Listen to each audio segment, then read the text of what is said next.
Hi, I'm Dr. Karen Becker, and if you're a pet parent, you know that our furry family members suffer from many of the same degenerative conditions that affect humans. Interestingly, dogs and cats in the wild don't tend to suffer from those conditions. And one of the reasons, in my opinion, is that wild animals are naturally grounded because they live outside. They're in constant contact with the earth. The animals that live with us in our homes, however, don't have the benefit of regularly making contact directly with the earth, at least not some of them. If you've ever heard of this term grounding or earthing, as it's also referred to, then you're familiar with what that is. But if you haven't, then a good description comes from an article published by the Journal of Environmental and Public Health, which states, emerging scientific evidence has revealed a surprisingly positive and overlooked environmental factor on health: direct physical contact with the vast supply of electrons on the surface of the earth. Modern lifestyle separates humans and animals from such contact. The research suggests that this disconnect may be a major contributor to physiologic dysfunction and unwellness. Reconnection with the Earth's electrons has been found to promote an intriguing physiological changes in the body with subjective reports of well-being. Earthing or grounding refers to the discovery of benefits including better sleep and reduced pain from walking barefoot outside or sitting, working, or sleeping indoors connected to a conductive system that transfers the Earth's electrons from the ground into the body. The Earth is a natural antidote for electron deficiency and can provide animals with an infinite flow of electrons through grounding or making direct contact with the Earth. A few years ago, I did a really interesting interview with Clint Ober for the Healthy Pets newsletter. Clint has spent a lot of time researching how the Earth's electrical energy influences health. He has also spent over 30 years in the cable TV industry grounding equipment to the earth to maintain the electrical stability of the system. In our interview, Clint explained that when we are grounded, the body is conductive, but when we put shoes on, we lose that conductivity. He grew pretty curious about whether the loss of contact with the earth was having an effect on human health. Clint started experimenting with a voltmeter that he rigged up himself, and he grounded himself while he was sleeping. And he discovered that not only did he sleep better, but he also noticed that within a few days of sleeping grounded, the chronic pain that he was living with began to subside. Next, Clint decided to design a grounding study involving about 60 volunteers. He developed grounding planes, which is what he called small pads that the volunteers slept on. And by the end of the study, for the most part, the participants reported that they were sleeping better, feeling better, and having more energy. And they were generally feeling an improvement in their overall health. Clint's anecdotal study attracted the attention of a retired anesthesiologist in San Diego, and he and Clint designed another study in which they measured the circadian cortisol levels of a group of volunteers every 4 hours for 24 hours before grounding. And then they grounded the group for 6 to 8 weeks, and then they took the same cortisol measurements again on the same schedule at the end of the study. And what they found was very interesting. Before grounding, the volunteers' cortisol levels were all over the place. But by the end of the study, all of the 24-hour circadian profiles were synchronized. They were all very, very similar. Now, these volunteers didn't know each other, and they didn't live close to one another. This result gave Clint a good indication that grounding affects the human stress hormone cortisol. In a subsequent study, Clint worked with an expert in electrophysiology and biofeedback, and they measured the normal biofeedback parameters for a group of 60 individuals. From that study, Clint learned that as soon as the body is grounded, it automatically shifts from a sympathetic state to a parasympathetic state, which means you go from a fight or flight to a calming, more relaxed physiologic state. During grounding of a human or animal, the charge is removed from the body. So, for instance, with an indoor-only kitty, for example, that lives 24/7 above the earth, let's say that you're in a high-rise in downtown Chicago here, she can't benefit from the negative surface charge of the earth that provides this abundance of electrons that move very, very quickly to reduce the charge in her body. So her body begins to deplete itself of electrons. By grounding the body, we're able to gather free electrons from the earth that have the ability to combat free radicals. And this is especially important for animals that are constantly bombarded by EMFs inside the home coming from all sorts of places like wireless routers, appliances, and electronics.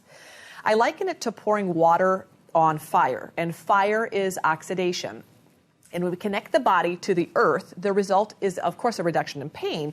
But that's because we're flooding the body with these electrons, and these free electrons can be readily absorbed and reduce free radicals and prevent them from oxidizing healthy cells. So it's a win-win. Many medical experts suspect all disease is caused by chronic inflammation over an extended period of time. And we certainly know in the animal kingdom that that's true, that most chronic diseases have their roots in a chronic low-grade inflammatory process. Disease manifests differently in different bodies, of course, based on a multitude of different factors, including genetics and lifestyle, as well as the environment. But the underlying common thread is chronic inflammation. According to Clint, a contributing factor to this underlying chronic inflammation is a lack of grounding. In a study of young athletes, it was determined that inflammation doesn't manifest in grounded bodies to the degree that it does in ungrounded physical bodies. Another study investigated how grounding improves circulation, and the study confirmed that red blood cells also equalize with the earth. So they take on a negative surface charge, which is pretty cool.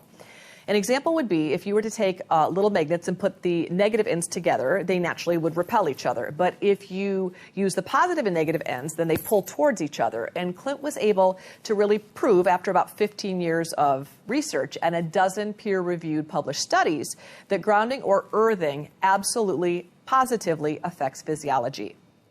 When we disconnect from the earth, our blood gets sticky and doesn't function properly. And sticky blood can't get into capillaries, and that means that we can't oxygenate our tissues, or our pets can't oxygenate.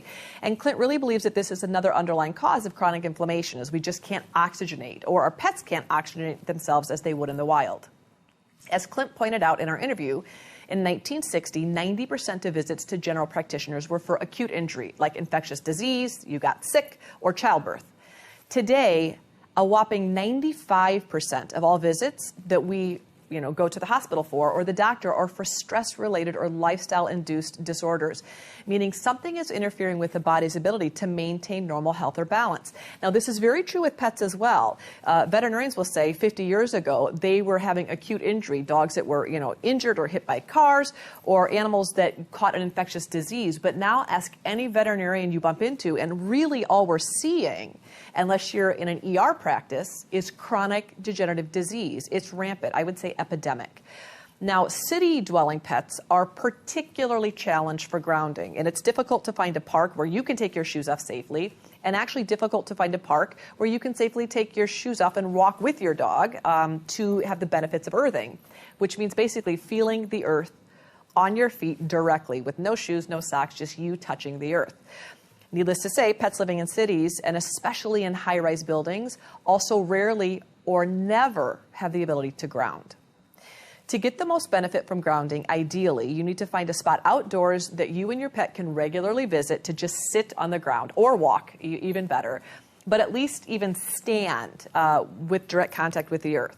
So my goal for you would be to try and spend 30 minutes to hopefully an hour at each visit just touching the earth directly.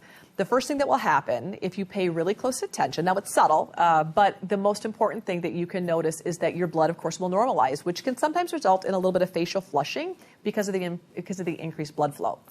So if you can check, objectively, think about how you're feeling, take a mental inventory of any pain in your body and score it from 1 to 10. And after about 30 minutes, you will probably be able to tell that your energy level is subtly rising, your color's better, and your pain score could be less. And of course, you may even feel happier. Years ago, when Dr. Mercola started grounding himself, I asked him to please get me a grounding pad. I just wanted to try it out. I wasn't necessarily entirely convinced. So what I will tell you is these days I do sleep on a grounding pad, and I also sit on one. I have a standing desk that I can convert to sit to stand, and when I'm going to sit, I will sit on a grounding pad. And during storms, it's interesting because my grounding pads are the most popular place in the house during electrical storms. And as soon as my animals can sense any type of storm brewing, usually, sometimes even a day before, but usually within 8 hours of a storm coming our way, they'll start vying for spots on my grounding pads. So the kitties will choose my chair, and the dogs, I have a king bed, but the dogs will lay on the side of the bed that has the grounding pad. It's only on half of the bed. So they'll all kind of crowd on that half of the bed, which I think is really interesting. Now, Clint believes that pets intentionally, knowingly seek to be grounded during storm activity because there's a buildup of negative charges that equals the positive charges in the clouds.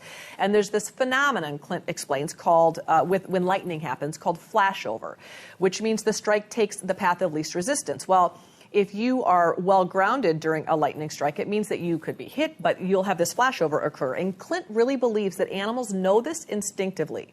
And because they know this instinctively, that they will intentionally seek to ground themselves as a means of not only safety, but probably physiologic comfort.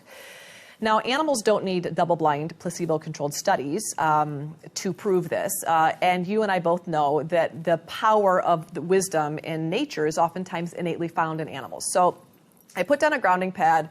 My animals go and lay on it. And I would tell you at the Becker household, that study concluded that my animals like that as a benefit during storms. Now, all animals, if given the option, will naturally align themselves correctly to the Earth's magnetic fields and ground themselves out when necessary. The issue is we don't always give them that opportunity. In fact, they even, research will show that animals will even touch certain parts of their body to the Earth for specific physiologic benefits. And we can document that with wild animals as well.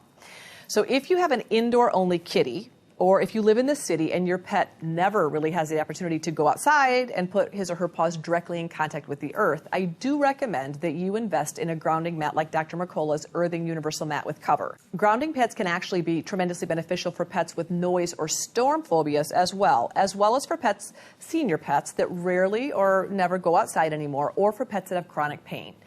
So for dogs and cats who live a really stressed or anxious life, this is also another opportunity you have to passively place something in your home that could be of benefit when your animals need it. I believe grounding can help not only manage chronic disease and inflammation in animals, but also help manage stress. And today's dogs and cats actually have a tremendous amount of physiologic as well as emotional stress, primarily due to inappropriate diets and lack of exercise. Now, of course, we're all doing the best we can, but the fact is the lifestyles we're able to provide to our dogs and cats really don't compare ideally to some of the many benefits nature would be providing, including the ability to ground. Now, of course, our pets live safer, oftentimes longer lives with us, but many of our pets don't get the benefits, for example, of consuming their natural diet or being able to stay connected every day to the earth. So a grounding pad is a nice workaround for your home if you're interested in providing that option to your pets.